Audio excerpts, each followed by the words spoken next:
La hemoglobina es una proteína que está en el trocito y que transporta el oxígeno.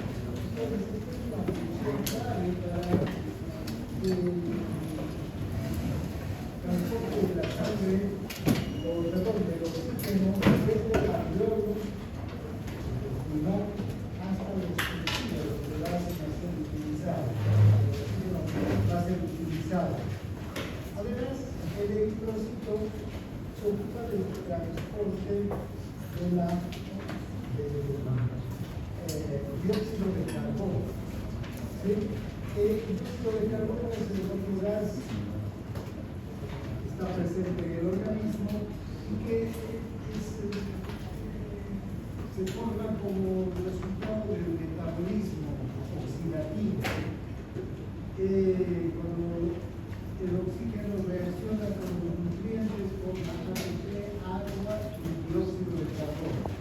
El dióxido de carbono tiene que ser eliminado, no puede quedarse. Entonces, la función de eritrocito también es favorecer la eliminación de nutrientes. Esto lo hace gracias a que tiene una enzima, la ligrasa carbónica, que puede producir una reacción reversible entre el dióxido de carbono y el agua y llegar a formar bicarbonato, que es la forma en la que se va a transportar. Bien.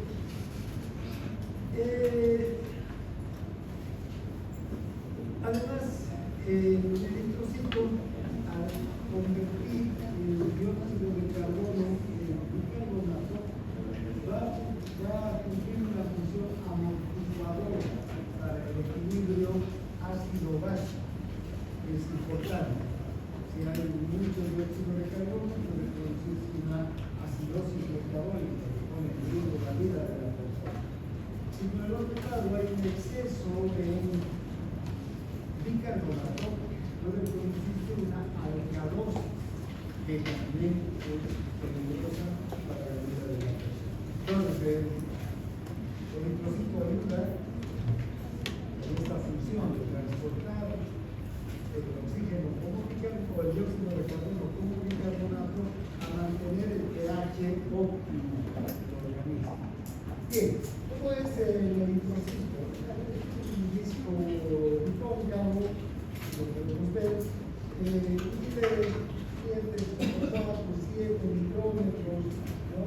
En la parte central del disco, el ancho del eritrocito, o el grosor del eritrocito es de 1 micrómetro, y en las partes, digamos en los bordes, es de 2,5 micrómetros, ¿no? Entonces es una parte, el borde mucho más grueso que la parte central. Por eso es un disco bicóncavo. Si lo vemos de un lado o del otro, es exactamente igual. ¿Cuántos eritrocitos hay en general? Podríamos decir que puede variar entre hombres y mujeres, ¿no? Por ejemplo, en los valores desde 5.200.000 más o menos 300.000, y en mujeres 4.700.000 más o menos 300.000 también, ¿no? Esto quiere decir que, por ejemplo, en el varón, de 4.900.000 a 5.500.000, podríamos decir que es un rango de normalidad. O en la mujer, de 4.400.000 a 4 millones o a 5.100.000, también es un rango de normalidad. Normalmente hay más glóbulos rojos en los hombres que en las mujeres. Bien, ¿qué más podríamos decir? Bueno, el volumen se aumenta a 25 micrómetros cúbicos. A eso se conoce como volumen corpuscular medio. ¿Cuánto de hemoglobina es capaz de transportar una célula?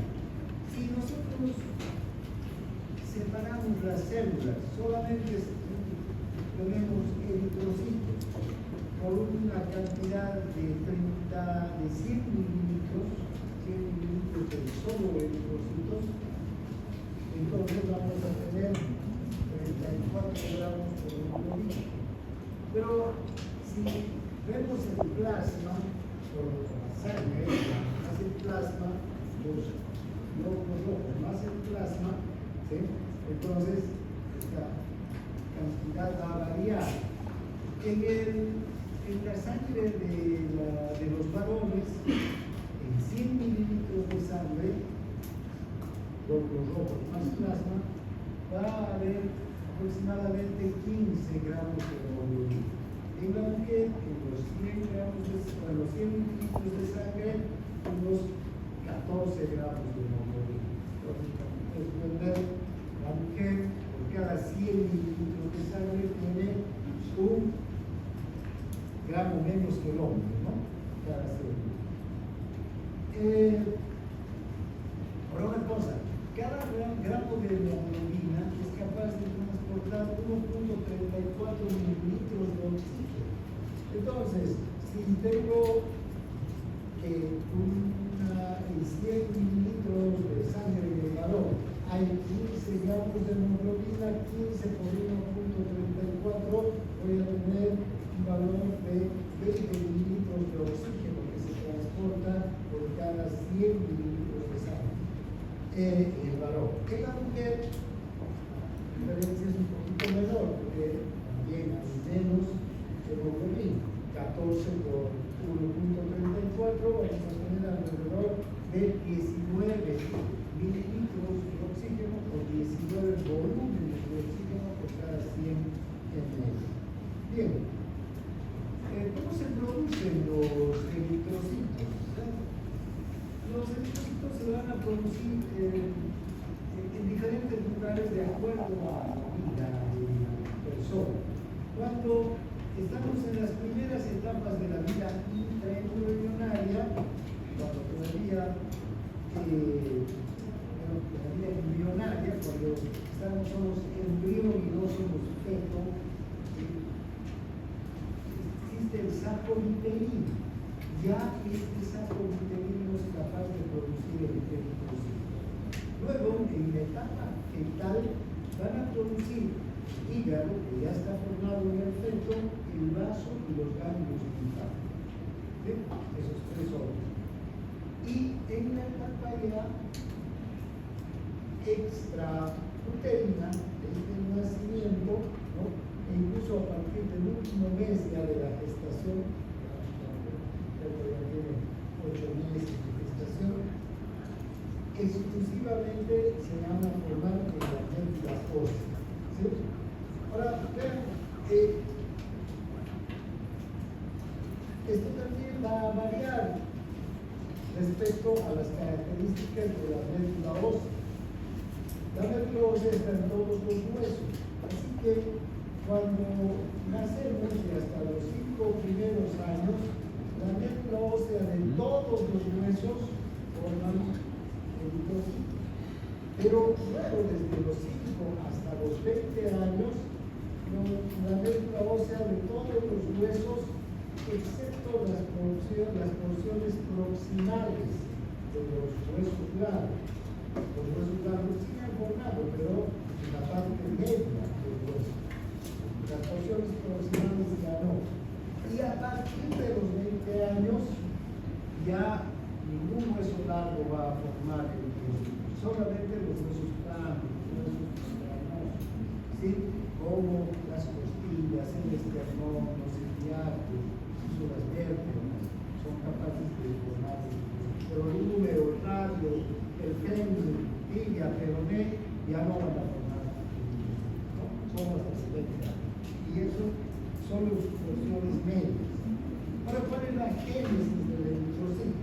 Nosotros en la sangre tenemos una célula llamada célula madre, y el nombre más técnico es la célula precursora hematopoyética pluripotencial.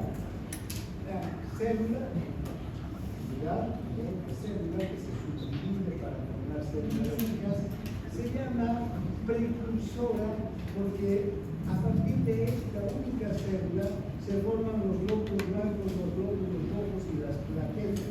De la misma célula se forman glóbulos blancos, glóbulos rojos llama célula precursora. ¿Sí? Y pluripotencial, pues porque tiene la capacidad de formar tres tipos diferentes de células, ¿no? Bien, las células hijas entonces de esta célula madre pueden ser glóbulos blancos. Las células hijas pueden ser plaquetas. Las células hijas pueden ser glóbulos rojos. Bien, a partir de esta célula precursora hematopoyética pluripotencial. Además, hematopoyética quiere decir que hemo quiere decir sangre, ¿no? Entonces, de las células sanguíneas es esta célula madre. Ahora, a partir de esta célula hematopoyética pluripotencial, que debería ser el grupo esta, se van a formar células precursoras comprometidas. ¿Qué quiere decir eso? Que estas células ya van a empezarse a comprometer con la célula blanca, la célula roja o con las plaquetas. Luego de estas células precursoras comprometidas se van a formar lo que se conoce como las unidades formadoras de colonias. Estas unidades formadoras de colonias ya son unidades que van a formar. A partir de estas unidades se van a formar los eritrocitos. A partir de estas unidades se van a formar los glóbulos blancos, ¿no? O las plaquetas. Entonces tenemos unidad formadora de colonias de eritrocitos y unidad formadora de colonias de leucocitos. Ya cuando vemos la unidad formadora de colonias de eritrocitos, esta que está aquí arriba, ¿ya? Y a partir de aquí se va a formar el eritrocito, pero en divisiones sucesivas de esta célula, ¿sí? Se va a formar el cloreblasto, el cloroblastomazón, el cloroblastoformatón, el cloroblastoformático, el eritrocito y finalmente recién el eritrocito. Tal vez estuvieran hablando ustedes de histología, entonces lo vamos a ver. ¿No? Ahora, una cosa que es importante es determinar cómo es que una misma célula, la célula madre, la unidad formadora la célula hematopoyética pluripotencial, la célula precursora, cómo esta célula es capaz de formar tanto glóbulos rojos como glóbulos blancos, ¿no? ¿Cuál es el factor que va a determinar que se forme un glóbulo rojo o un glóbulo blanco a partir de una misma célula? Vamos a tener lo que se conoce factores inductores de diferenciación, o sea, que se diferencian unidades formadoras de colonias, unas para glóbulos rojos, otras para glóbulos blancos. Estos inductores de diferenciación están estimulados por el oxígeno, en el caso de los eritrocitos.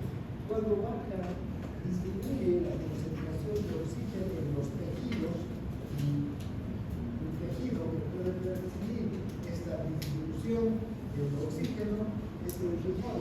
El riñón produce una hormona que se llama la eritropoyetina. Si disminuye la concentración de oxígeno, quiere decir que falta un glóbulos rojos que estén llevando oxígeno hacia los tejidos. Entonces el riñón forma esta hormona, la eritropoyetina. La eritropoyetina va a la médula y estimula a la célula precursora hematopoyética pluripotencial para que forme unidades de colonias de glóbulos rojos. Este es un factor de diferenciación, ¿no? Inductor de diferenciación. Otro factor son las infecciones, el daño en el tejido que se produce a partir de infecciones. Si, por ejemplo, tenemos una infección bacteriana, una infección viral, una infección parasitaria, estos elementos extraños nos producen una inflamación, un daño en el tejido. Entonces se van a formar varias sustancias, ¿sí?